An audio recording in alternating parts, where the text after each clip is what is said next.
Hello and welcome to my channel. My name is Jake Kuzno and this is HTA Personal Finance. So before we get to the video, I want to plug and advertise my new book, How to Adult Personal Finance. So if you've been watching any of these videos and you find them helpful and you want to learn more, I strongly suggest using this as a resource. You can purchase it on Amazon. It covers these topics and many more. Again, that is How to Adult Personal Finance for the Real World. Thank you and enjoy the video. Alright, today's video is going to be talking about retirement. Now you may feel an urge to just skip past this video because maybe you're only 20 years old or maybe you're actually still a teenager, but I promise you the earlier you start working on your investments and your retirement, the easier it is. Like if you wait until you're 30, 40, 50, the more aggressive you're going to have to have a comfortable retirement. But if you start when you're 20, just putting away even a small amount every month, it makes it so much easier. Additionally, retirement in America is a pretty bleak situation. Let's look at some statistics. So, 1 in 4 Americans has no money saved for retirement. That should terrify you. 1 in 4 has no money. So when they stop working, the only money that's going to be coming in is Social Security, if that even still exists. 64% of Americans have $10,000 or less saved for retirement. That is almost 2 out of 3 have $10,000 or less.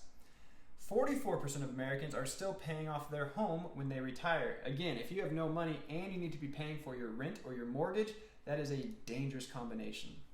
And last, 56% of Americans lose sleep when they think about retirement, which makes sense. If you knew retirement was knocking on your door and you know that you don't have any money, you have to be asking, how am I going to survive? How am I going to pay for things? Because I can no longer work and I don't have money and I've probably got, 20 years left of life. How am I going to fund this?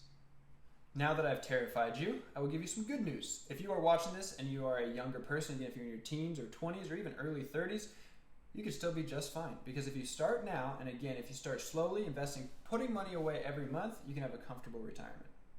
So here's how most people get their money in retirement. The first option and the most common option is Social Security. The second option is through a 401k. The third option is through an IRA. And then there are also pensions, and we're going to talk about all of these.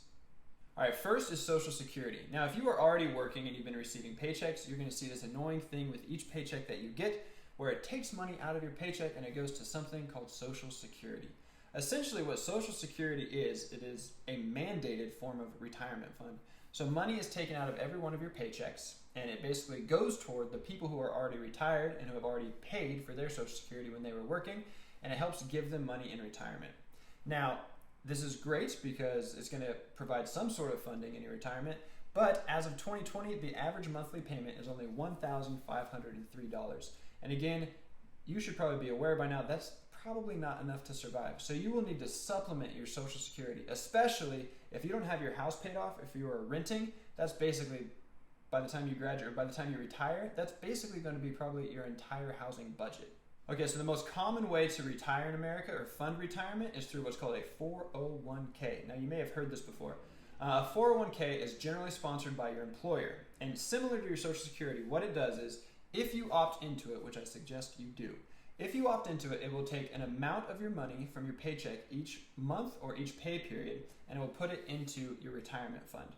Now, with that money, you have the choice what to do with it. Now, if you've watched my other videos, you can put it into index funds or mutual funds, and again, that is what I recommend. So once you have your money in your retirement account, your 401k, you'll have a list of options of where you want to invest it, and again, I suggest mutual funds or index funds. Now, this next part is very important. If you work for an employer and they have a 401k, and if they have a 401k program that matches your contribution, so again, they say they have a program that matches your contribution, take it. You need to enroll in that program, because what that means is free money. If you work for an employer that has a 100% match, it means anytime you put in $100 or $50 or $200 into your 401k, your company will put in the same amount. That is free money. And also, if you've watched my other video, that means that's a 100% ROI. You put in $100, they put in $100. This is an incredible way to grow your wealth. Much more common is you probably won't get a 100% match. You might get like a 50% match. So again, that means if you put in $100, they're going to put in $50. If you put in $150, they're going to put in $75. Again, this is still free money and it is an incredible investment.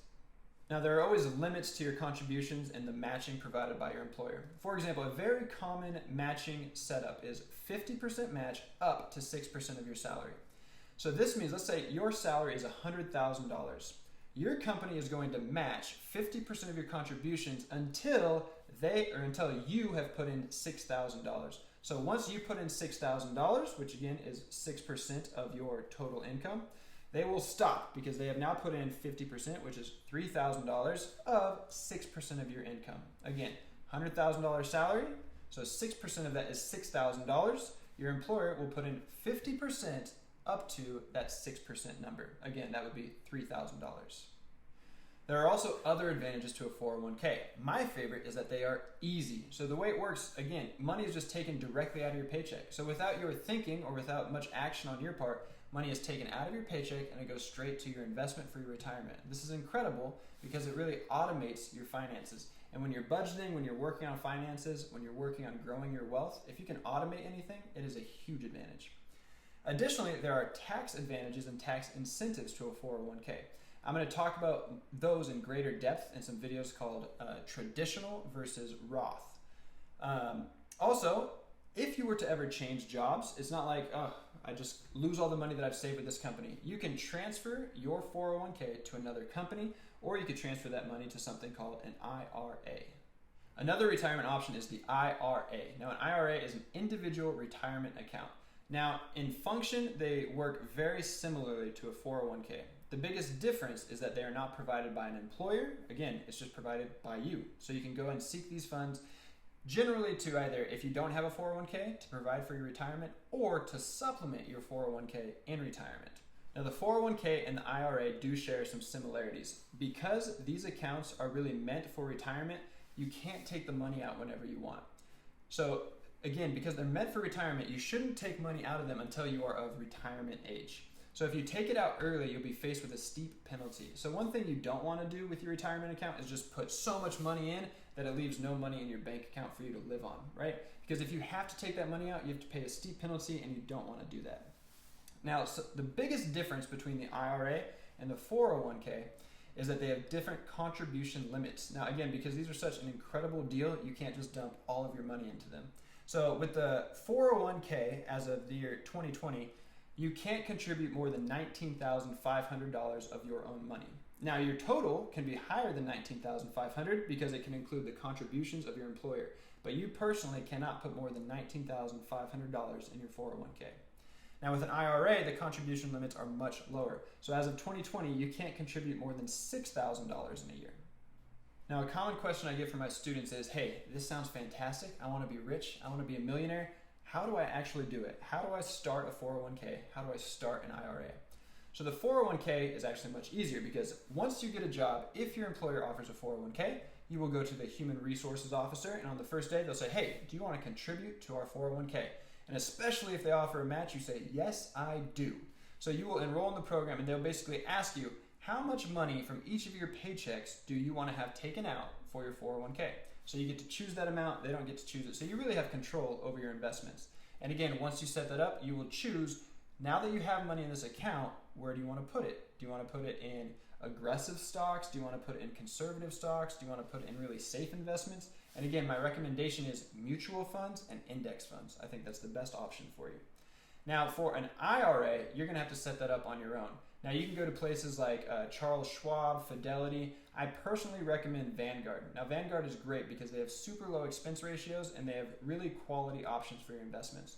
So you go to these sites and you just open up an IRA, and it's very similar. You're going to fund your account with money from your bank account. And once the money is there, it's not automatically just growing for you. You have to choose what to do with it. Again, same choice. You can do index fund, mutual fund. Just choose one of those, put the money in there, and ideally you can keep contributing, let's say monthly, or even like at the beginning of each year, you can just put in the total $6,000. It doesn't matter, but again, the key is putting money in and investing in your retirement very early. Another retirement option is pension. Now, a pension is not really going to be an option for everybody because pensions are only offered for certain jobs. For example, if you are going to be a public school teacher or if you're going to work in some sort of public field, then you are probably going to be offered a pension, like a firefighter or a police officer. And what that means is you're going to have money taken out of your paychecks with each pay period. And when you retire, you're going to be given basically a guaranteed income. Maybe that's $30,000 a year. Maybe it's $40,000 a year. So it takes sort of the investing and the retirement planning out of your hands, and it guarantees you an income in retirement basically every month until you die. Some of these pensions are fantastic. Like if you are a Los Angeles firefighter, their pensions, or for police officers, are incredible, and you're going to have a wonderful retirement. But pensions have really sort of fallen out of favor, and they're not very popular. So pensions are way more rare, and again, you can't just choose to be in a pension. You have to be working in a field that actually offers one to you. All right, so in summary, there are really 4 ways to fund your retirement. You got Social Security, you've got your individual retirement account, you got 401ks, and you have pensions. Now again, if you do not have a pension, you really need to be focusing on funding your 401k or funding your IRA, because Social Security will probably not be enough for you. And again, if you have a 401k or IRA, you're just going to be putting money in and choosing where to invest that money. Again, the earlier you start, the more money you can make, and it won't be as much work, right? It could just be a couple $100s per month, and that will be enough to fund your retirement and have a very comfortable life after you quit working. All right, now like every other shameless YouTube video out there, please, if you enjoyed this video, please hit like, please subscribe, and most importantly, if you have any additional questions, please leave them in the comment section here or on my website at htapersonalfinance.com. Thanks for watching.